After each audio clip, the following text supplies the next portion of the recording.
She's a pioneering force in environmental advocacy, deeply versed in climate change and environmental issues, and a staunch supporter of environmental and climate justice. Now she has taken the helm in leading the nation's resilience and adaptation efforts to combat climate change. Her initiatives are centered on environmental protection, natural resource management, and sustainable development, all guided by a steadfast commitment to science-based and evidence-informed policies. Let us all welcome in person the Secretary of the Department of Environment and Natural Resources, Maria Antonia Yulo Loizaga. Good evening, Secretary, and thank you for having us visit you today. Good evening, Angelique, and please, Tony is fine. It's a bit of a mouthful. Yeah. Okay, so you were the chairperson of the International Advisory Board of the Manila Observatory. I remember that time when we were talking.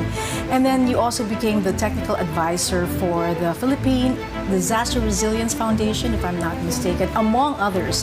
How have these positions helped you in your big role here as the Secretary of the DENR? Thank you for that question. I think that those two were really in the context of my service as the Executive Director of the Manila Observatory.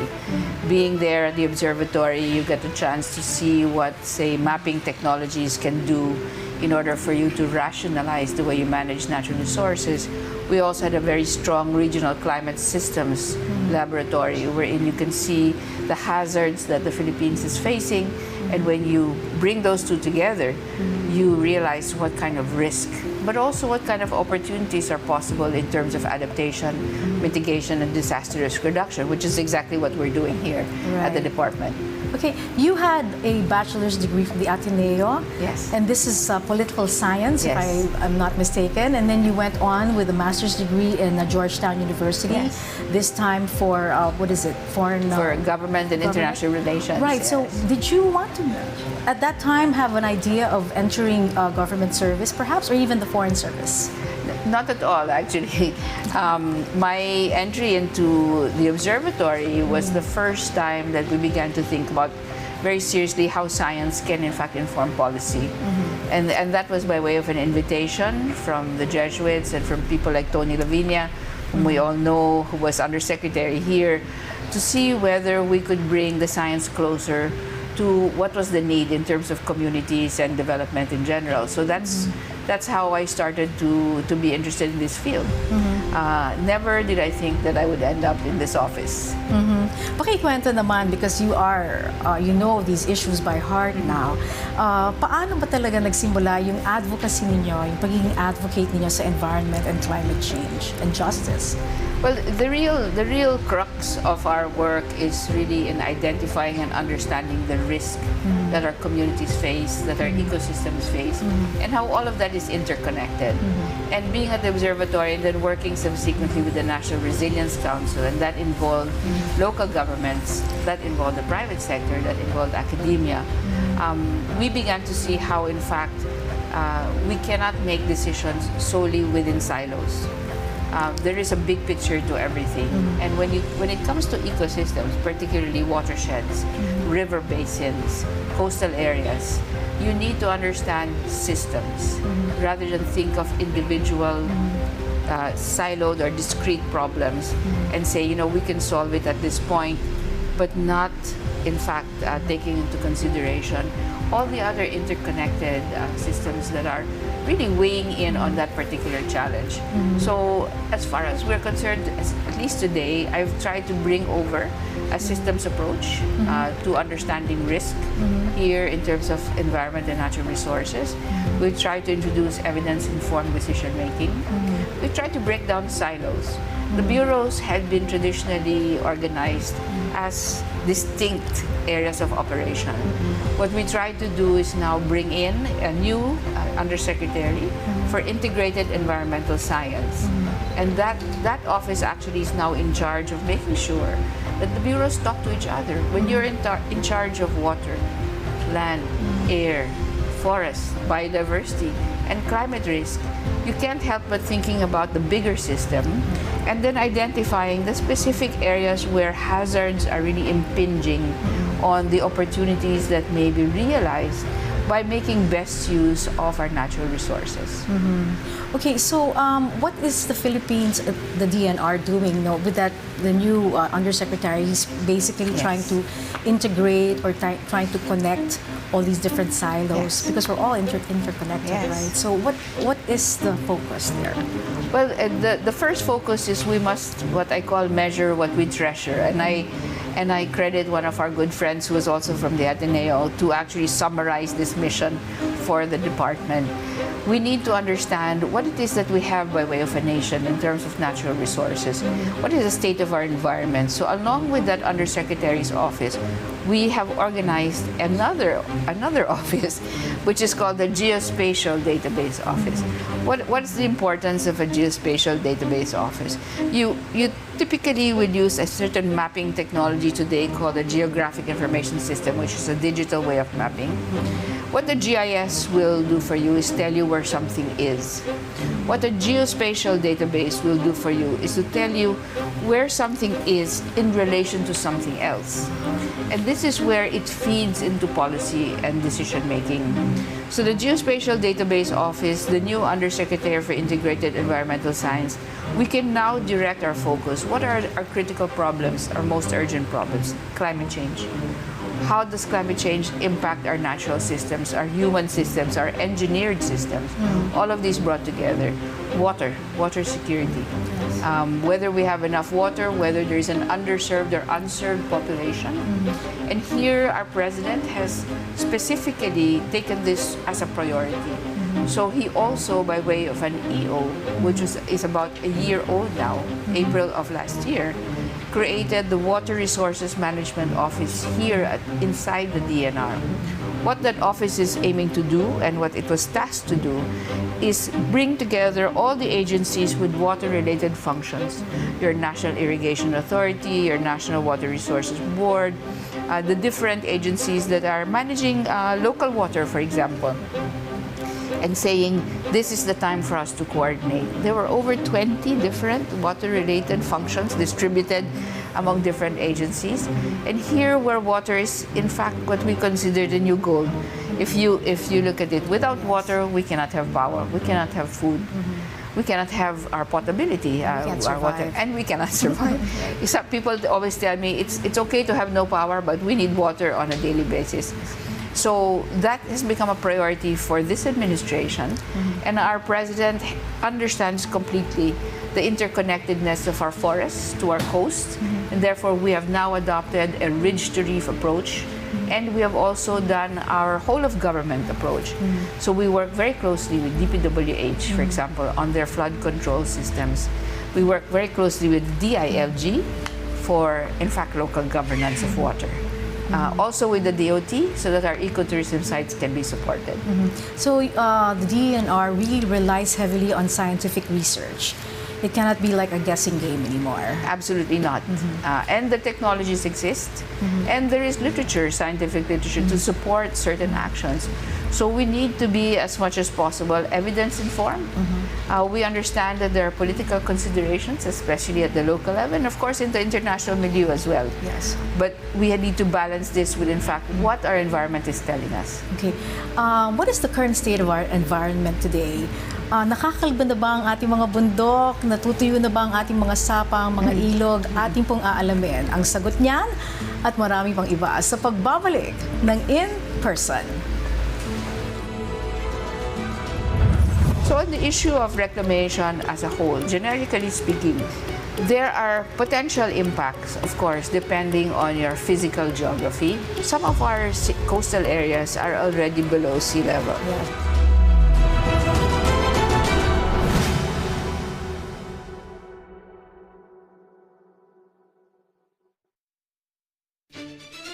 Susunod sa On Assignment. Ngayong buwan ng mga ina, isang kwento ng pagmamahal ng isang overseas Filipino worker para sa kanyang pamilya. Hatid ni Naomi Tiburcio. Pag may dinadamdam po yung anak ninyo, yung tipong gusto mong alagaan yung anak mo pero wala ka sa tabi po niya. Naitala rin ngayong Abril ang pinakamataas na heat index ngayong taon. Paano ito inaaral ng mga eksperto? At ano ang epekto nito sa ating mga kababayan? Kasama si Bien Manalo.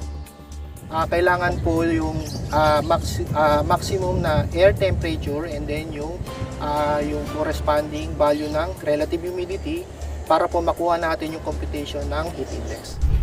On assignment, ngayong Lunes, alas 8 ng gabi, dito sa People's Television.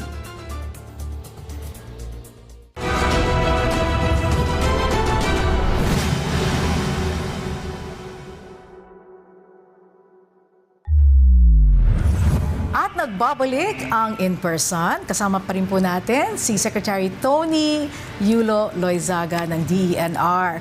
So kanina I asked you, Secretary, ano ba yung current state ng environment natin today in terms of the forest cover and reforestation efforts? Kamusta na po ito? Well, as you know, we have 30 million hectares of land po sa buong bansa. No? Of that 30 million, about 15 million is classified as forest land. Of that 15 million, unfortunately, only just over 7 million is covered with forest. What's important to realize po dito is anong klaseng forest cover ba yan? Because you have closed forests, which are quite dense, and you have open forest na medyo may spaces in between. No? So, over the last 2 administrations, there was a program called the National Greening Program. And what was done in order to monitor the progress on land as well as using remote sensing or satellite imagery was to calculate nag-iba ba ang forest cover natin. So the results, both from NAMRIA and from the U.S. Forestry Service that are our partners, have been that there has been a very moderate increase in our forest cover, about 5 to 6%, towards 5 most particularly. But the quality of the forest is what we're after. So in some of our protected areas, for example, we are doing assessments now in terms of the forest cover. And we're working with groups like UPLB, specifically the group of Dr. John Pulhian, who's both a very well-known forest science expert as well as an IPCC author. And what he has discovered, in fact, is that while there has been a slight increase in some areas, there has also been an increase in what they call fragmentation. So, hindi masyadong dense, medyo nagsisparse siya.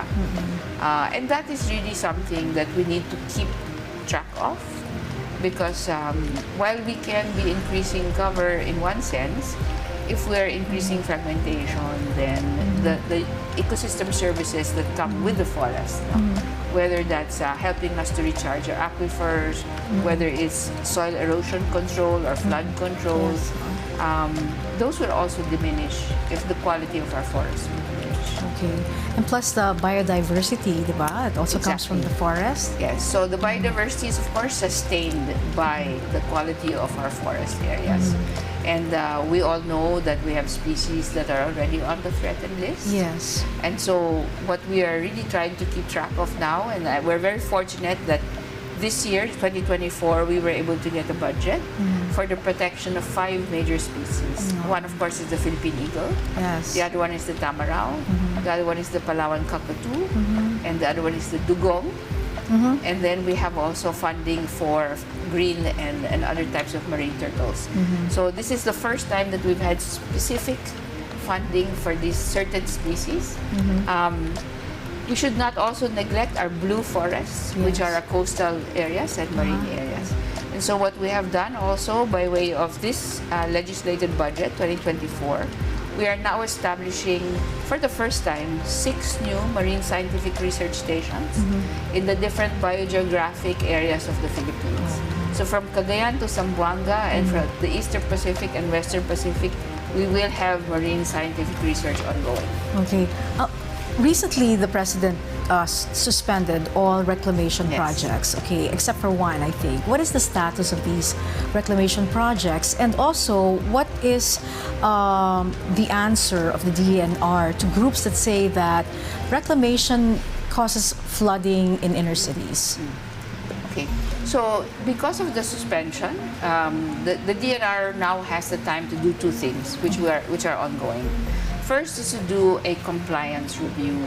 So for those that have been issued, of course, the notices to proceed, we have now the opportunity to say, let's go over the process that was undertaken, and let's go over the compliance, no, to what conditions were set out under those processes. No? So just to be clear, the regime that will be reviewed really depends on what was the policy framework and the regulatory environment, of course, from the previous administration. The second process that we are now able to undertake is what we call a cumulative impact assessment. What does that mean? When you actually do some kind of introduction of a development or a different disturbance to an area, we have to take into consideration the entire ecosystem and the impact of whatever you will be planning to do in the area. So what that does is it now looks at the physical, biological, oceanographic, chemical, situation of Manila Bay. Yes. And then we take the different permitted projects and we run a simulation to see what the impact would be. Why is this important to the DENR? Because the cumulative impact assessment is typically done by the PRA. But for the DENR, being the lead implementing agency of the Supreme Court order to rehabilitate Manila Bay, Yes. we have a responsibility to say any introduction, whether it's an STP, whether it's a reclamation, will have this impact on our task as mandated by the Supreme Court. We are not the only agency that is involved in rehabilitation. We are the lead, but there are 13 other agencies that are responsible for doing their share, including NHA, including DPWH. No? And so for us, it is a task that is multidimensional, and therefore our responsibility and accountability is also multidimensional. So on the issue of reclamation as a whole, generically speaking, there are potential impacts, of course, depending on your physical geography and the way your city has been built. So we have cities all over the world, most famously perhaps Rotterdam, wherein reclamation and flood management have been engineered so carefully that they have been able to manage the impacts of the expansion of the land base. In our case, there are many different environmental conditions that we need to contend with. One of which is some of our coastal areas are already below sea level, as you know. And much of the Manila side until Makati is very, very subtle in elevation rise. And so what we have to take into consideration, not just for flooding, is also storm surge, is also tsunami impacts. Yes, right. And so for us to get a holistic picture of what reclamation can do, we need to take into consideration sea level rise. We need to take into consideration subsidence that is ongoing in certain areas of our coastal Manila Bay. We need to take into consideration the infrastructure and how this infrastructure and when it was planned and implemented. Yes. Because all of that are part of moving parts of a certain system in order to manage urban resilience. Okay. I want to talk about mining. Yes. Can we just like pinpoint one specific area, the Sibuyan Island, Yes. which is also a hot spot when it comes to biodiversity Yes. and global significance, importance in the environment. Yes. What is the status of the mining company there? Basically, what has happened there was the mining activity that was taking place involved activities that were not permitted, and therefore they were suspended. We understand the role of the community in bringing this to us, and we listened to them. And so the end result of which was we discovered, using satellite imagery, Yes. including time series analysis of what was done by way of clearing, what was done by way of introduction of certain infrastructure. We established that in fact there were violations, and therefore they have been suspended. Okay. All right. And we have a lot more questions to ask you, but we will be back. Huwag po kayong mawawala. Magpapatuloy pa rin ang in-person. And what needs to be done now is for us to check on the local climate change adaptation plans. The exposure itself is not the only consideration. We need to understand the vulnerability.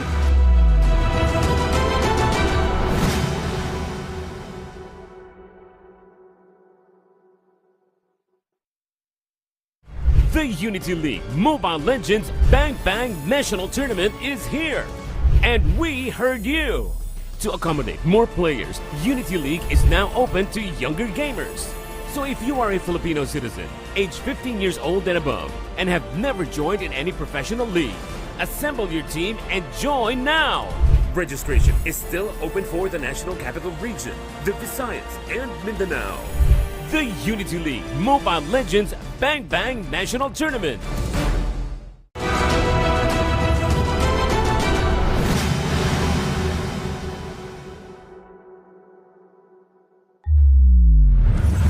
So, Secretary, ito nga po, you were interviewed by the BBC News Hour recently and you talked about the National Adaptation Plan, Yes. among other things. How do you bring this plan down to the grassroots level? Okay, in fact, that was the specific instruction of the President when we presented the NAP, it's called the NAP, to him. Each of the local governments actually need to present and prepare a local climate change adaptation plan. What the NAP actually did was it painted the big picture in terms of climate exposure and risk. And what needs to be done now is for us to check on the local climate change adaptation plans whether or not these have specific importance to their area. The NAP actually ranked the different provinces according to exposure and specific to certain climate projections, climate scenarios. The exposure itself is not the only consideration. We need to understand vulnerability. And that vulnerability can come in many forms. Some of it is human, in terms of your ethnicity, your gender, your age, your source of livelihood, your education. Some of it is in fact economic. What is the lifeblood of your local government's economy? And so, if in fact you are reliant on one product, which is particularly sensitive to climate change, then we are in danger. No? So, localization means taking the overall risk profile, localizing that, understanding what the hazards are, what the exposure is, what the vulnerability is, and then engineering your own annual investment plan, your own executive and legislative agenda, and your community preparation. Yes. And it's different in all the different geographic areas of the Philippines. Okay. Recently, you represented the Philippines, our delegation to COP28 in Dubai. Ano yung significance ng pag-attend natin sa ganito mga conferences, and how do we bring it down to the level of the local, ordinary Filipino? Yes. So, our participation really had to do with certain work streams that are part of the negotiation for the final text of an agreement, which is an international agreement, where we were most active, the just transition work stream. What does that mean? In terms of what needs to happen economically, financially, environmentally, so that we can become more resilient, we will need a transition away from fossil fuels.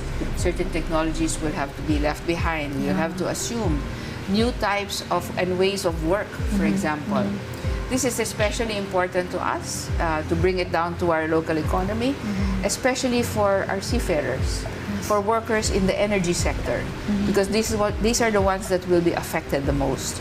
For seafarers in the just transition, our ships globally, and 90% of the global economy is done by our ships, by the way, in terms of global trade. Of the workforce that is out at sea, we have around 800,000 seafarers who will now have to contend with the change of fuel technologies on these global shipping lines. And when that happens, imagine we have trained our seafarers on the conventional technologies for fuel of these vessels, but we're shifting to green ammonia, to green hydrogen. Will our seafarers be able to adjust? Will they be able to retain their jobs? Will the onshore workforce that actually has to manage the ships when they come in, will they be able to keep those jobs because the technologies have changed? So just transition in terms of making sure they are retrained, they are upskilled to actually continue to deliver the service that they're delivering worldwide is one of those issues. Energy workers in the fossil fuel industry, they will have to be transitioned. Jeepney drivers, we see it now in terms of the transition in transport. So that's one of the work streams. The rest are in adaptation. particularly in terms of agriculture, and seeing how these all will have to change given the needs of the changing climate. The other is finance. Where will we get the money to actually finance the needed changes we need to undertake in order to become more resilient as a country? Without the voice of vulnerable countries, climate vulnerable countries like the Philippines, we will be, how do I say, outshone, or I would say dominated by, of course, the concerns of the more developed economies. So our voice needs to be heard. Absolutely. Yeah. Absolutely. Okay. Recently, viral videos of resorts sprouting in protected Yes. areas. We're going to talk about that in Yes. just a while. Huwag po kayong aalis, magbabalik ang In Person. We need to start where people are. And the best science may be available, but when we come down to the local communities, we need to understand the specific conditions that will either enable or impede environmental and natural resource management.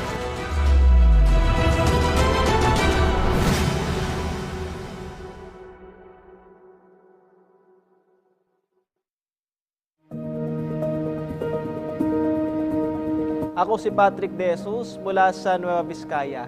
2017 yung una kong pasok sa PTV. Fresh graduate ako noon, pero pinagkatiwalaan ako ng PTV para maging isang reporter. And 2019 naman ay bumalik ulit ako sa PTV, isa pa ring reporter. At sa haba ng aking experience bilang isang journalist, yung PTV, marami ring mga malalaking coverage ang ipinagkatiwala sa akin sa loob o labas man ng bansa. Pero yung pinaka-paborito kong coverage ay tuwing ako'y nasa West Philippine Sea kasi pakiramdam ko, ipinaglalaban natin yung karapatan ng ating bansa.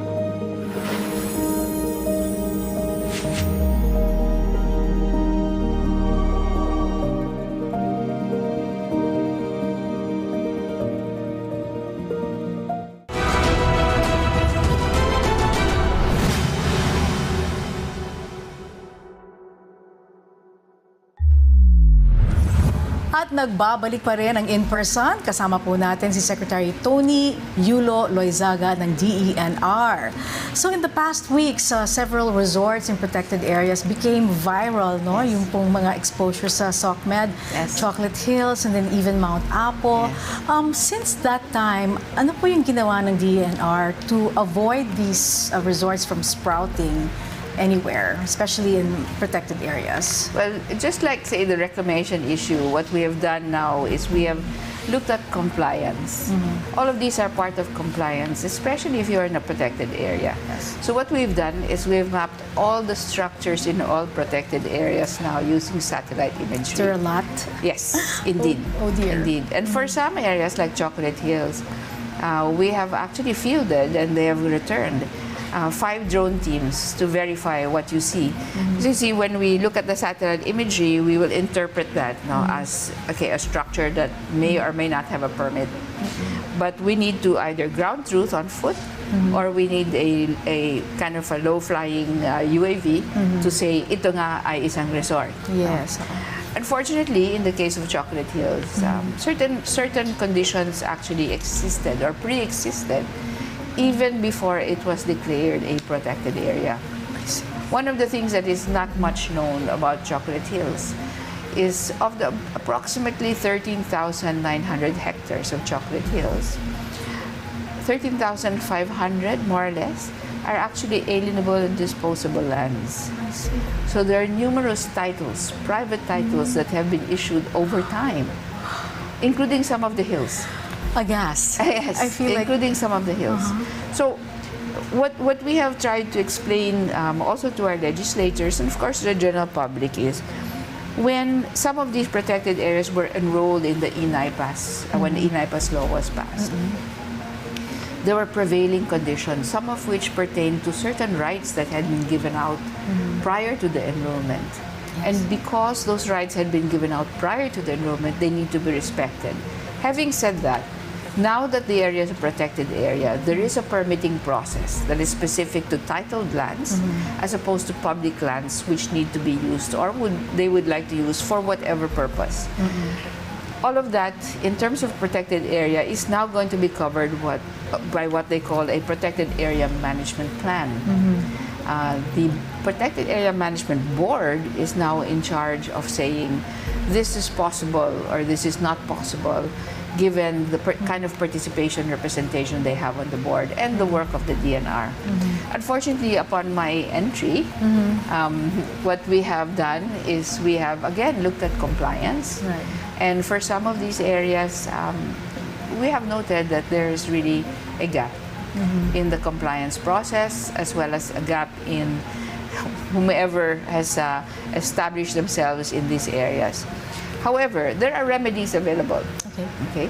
So in the case of Siargao Island, for example, in the case of Siargao Island, when I first came in, our Undersecretary for Mindanao said, "Ma'am, there are about 1,100 enterprises in Siargao Island."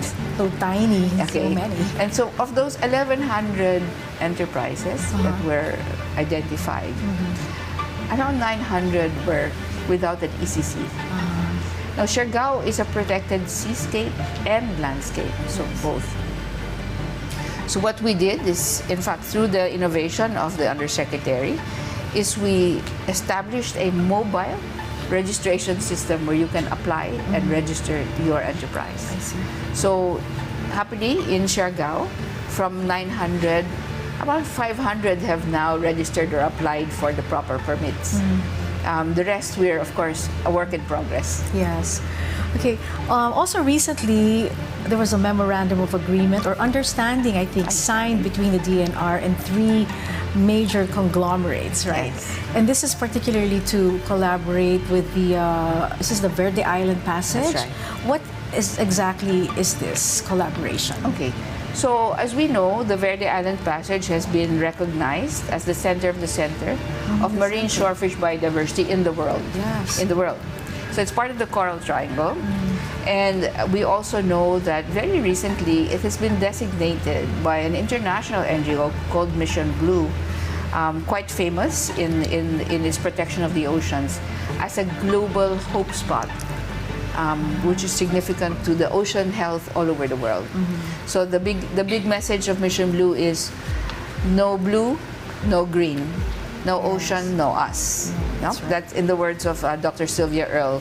So what we've done is we've recognized that the Verde Island Passage is a very important passageway, not just for biodiversity, but in fact, in terms of transport, infrastructure, mobility, there are a number of fast crafts going back and forth between, for example, Batangas and Mindoro. Right. Our ecotourism industry is quite well developed in this respect. So we've said, is there a way for us to work with DOE and the big 3, so San Miguel, the Meralco Group, MVP Group, and Aboitiz, and see whether the new plan for our clean energy transition, which involves a transition fuel called LNG, can also contribute to the conservation and protection of this passage, because we know that the LNG will be coming by way of pipe or by way of ship, and therefore we need to establish a way of working together so that sustainable development and environment protection can actually happen. So the work that we've done in bringing the 3 together and the DOE in particular really is a product of convergence between our realization of what we need to do to transition to a low carbon future by providing energy that we can afford, and at the same time environmentally being able to protect what needs to be protected in terms of our biodiversity in this area. Because the DNR cannot do it alone. We really need to partner with everybody Absolutely. to succeed.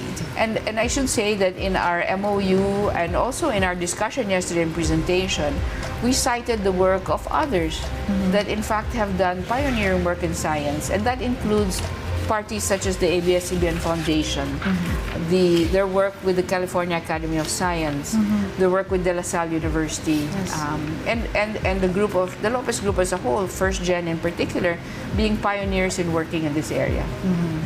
Okay, recently also the president issued a directive to supply potable and accessible water to 40 million Filipinos, mostly Yes. in the Barm region and even in islands. Yes. You did talk about water earlier, but Yes. how are you going to go about this? It's Yes. quite a daunting task. It is indeed. And so what we've done is we have, as I told you, we have mapped where the 40 million actually are. Yes. And where our water sources are. In some of the small islands, we need to accept that there will be a difficult time in terms of finding fresh water on these islands.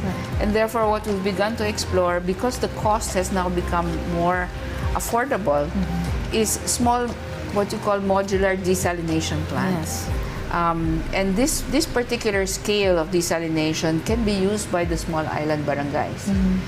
For the inland, for the mainland areas, this is a matter of investment in infrastructure and also identifying the nearest sources for potable water.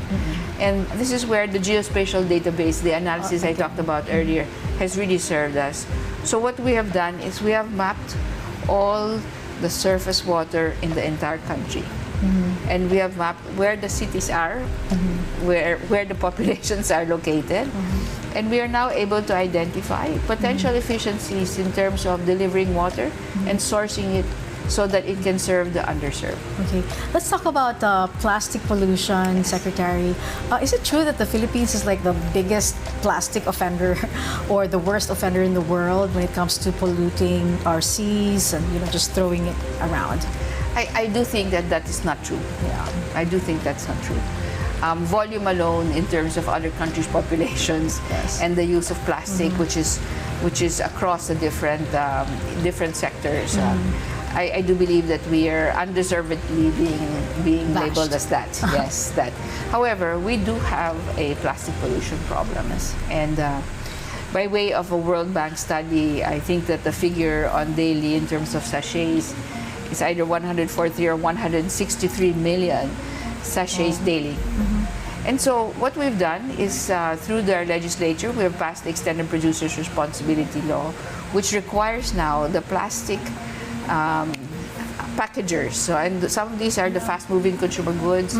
Some are, of course, especially for the rigids, you're talking about your fuel oils and etc., to collect what they actually send out. Gradually towards 2028, where they should have collected by then 80% of whatever they put out. So we have worked with what we call the obliged enterprises, those that actually are known to be using packaging in one form or another, to begin to collect the plastic packaging that they actually issue together with their product. And I'm happy to say that it's been a challenge. However, the large companies, as we know, including companies like Nestle, like Unilever, San Miguel, our own Jollibee, Right. are all part of this effort now in terms of collection. That's good. So we can save the dolphin and the turtles who mistake plastics as jellyfish, right? Absolutely. Right. And also we can save ourselves because the plastics are being ingested by the fish Right. that we eat. There's microplastic, nanoplastic Absolutely. in fish now. And there's microplastic in the air. There's even microplastics now in raindrops. Oh my, So that has been recently released as a scientific study. that's very scary. Yes. Okay, so what do you think so far is your best lesson or the best lesson that you've learned so far while running this department? I think the biggest lesson is we need to start where people are. And the best science may be available, but when we come down to the local communities, we need to understand the specific conditions that will either enable or impede environmental and natural resource management. And that's largely a social issue. So as a good friend of mine in the disaster community always says, sociology trumps technology any day. We need to understand behaviors and how people make decisions. And that's the only way we can effect change. And so what are the future plans that you still have mapped out for the agency? Okay, well, we need to complete the natural resource geospatial database. And we're about ready to release, for example, in terms of our campaign for forests. As you may recall, we have 15 million classified, but we have only 7 million covered. So we need to reforest the remaining. And so this year we will be releasing information on about 1.2 million hectares of ready forest projects, hopefully to get interest from both local and our foreign partners. We will be releasing also information on our mangrove areas. Right now, there is a citizen science project with the Philippine Space Agency to map mangroves all over the country. And hopefully by the end of the year, we can invest in what we're calling the Great Blue Wall to protect the Philippines. Yes, the mangroves. And finally, your message to the Filipino people, Secretary Tony. My message is we need to work together. Divided, we will fall. That's the message. And our ecosystems are at risk, but we have large areas of promise. And if we can work together, then we can achieve what we call a resilient and inclusive development for all. With that, thank you so much for all these things that you talked about tonight. Maraming salamat. Thank you so much, Angelique. Okay, and the critical importance of environmental stewardship lies in safeguarding the delicate balance of our ecosystems under the esteemed leadership of DENR Secretary Maria Antonia Tony Yulo Loizaga. There's a steadfast emphasis on fostering a healthy environment, optimizing the utilization of the country's natural resources, and propelling inclusive, sustainable, and economic growth. These concerted efforts are meticulously geared towards the realization of the collective goals and aspirations of every Filipino. At yan po ang tunay na mukha sa likod ng mga balita at mga isyung pinag-usapan. Matapang na humarap at nagpakilala. Ako po si Angelique Lazo at ito ang In Person.